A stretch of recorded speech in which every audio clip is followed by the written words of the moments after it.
Nalagyan ko ng suka.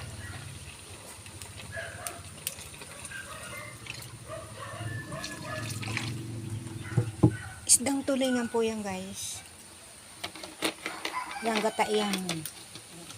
Lalagyan ko pa yan mamaya pag ng natok yung gata. Yung unang gata.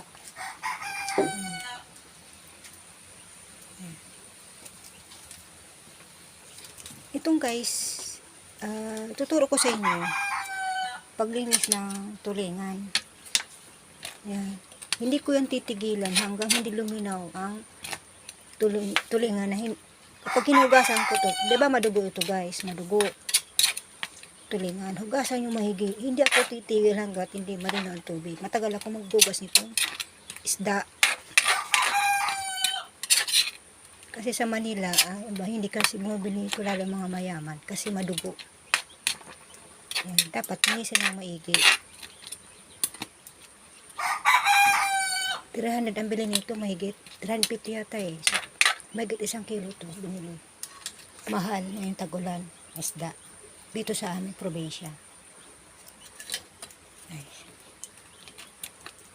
Kailangan lutong-luto, matagal to niluluto. Kasi tulingan eh.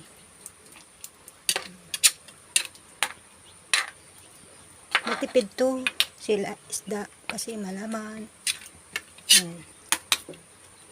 Lalo din luto sa gata. Pag prito, madali lang maubos. Kainin.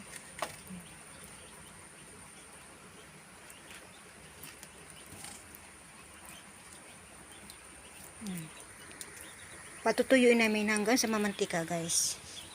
Luto nito.